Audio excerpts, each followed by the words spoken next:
the U.S. has crossed $34 trillion in debt, which is just a staggering number. It's really hard to conceive. And the interest expense on that debt is now 1.1 trillion a year. Does that sound right, guys? Yes. Yeah, 1.1 over $1 trillion per year just in interest expense. That does not count any of the spending that we're borrowing to do. So, Sam, just comment in general on the enormity of this debt. How can the U.S. possibly get out of debt at this point? It's completely hopeless, it seems to me. And what are your predictions for this year, next year, for how the debt continues to balloon? Is there any end in sight? Which way does it go? A good resolution, a responsible resolution, is that possible? Or does it go just the other direction, crack up boom, and everything? There's like chaos for at least a little while until things settle down.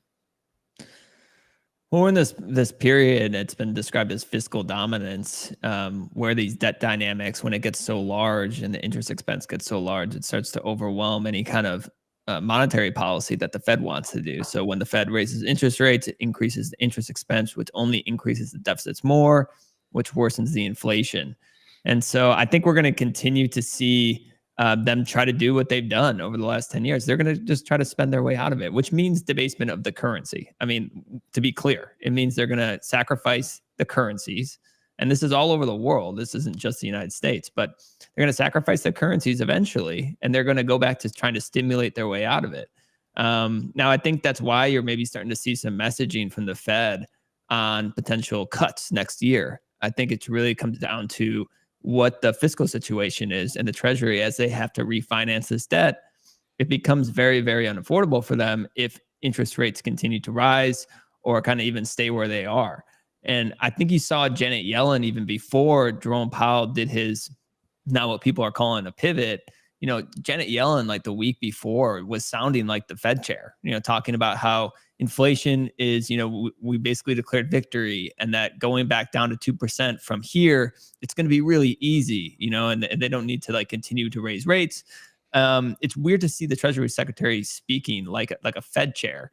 And that's kind of really a signal to me that we are in this period where all the fiscal situation is kind of taking precedent over any kind of other mandate the Fed has in terms of price stability, full employment. Really, it's about, funding the government.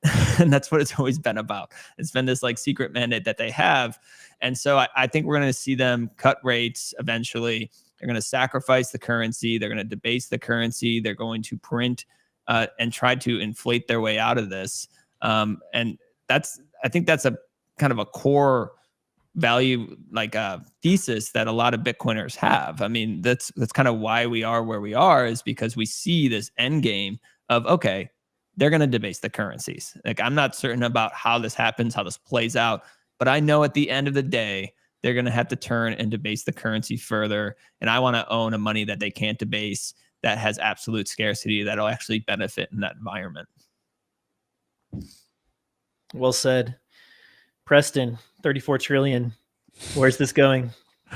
So Joe Consorti posted a really important chart, as far as I'm concerned, to just kind of graphically understand a response to your question, Brady, which is, are we getting to a point where we're in a debt spiral and this is becoming unserviceable?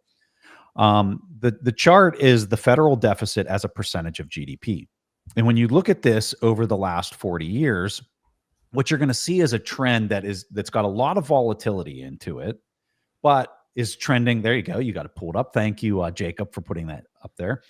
What you can see is a trend that is not in the linear kind of way, but in an exponential kind of way, starting to fall off. I've asked Luke Roman and other Lynn Alden and very smart people, when it comes to this from a historical standpoint, at what percentage does things start to get a little chaotic and disorderly with respect to the debt spiral as a federal deficit as a percentage of GDP? And the numbers that I hear are between 12 and 15%.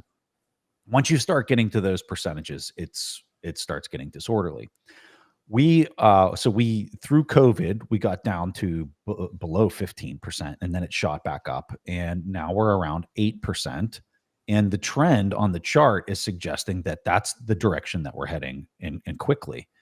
And why this is important is because as you're adding more of this fiat, more of this printing into the system, your GDP is climbing. And so this is the illusion that everybody is being duped into believing that they can continue to do these antics and there's no consequences. But when you start getting to the tail end of this, what you're actually doing is you're sowing the seeds of total destruction into the free and open market, because you just can't start a business these days.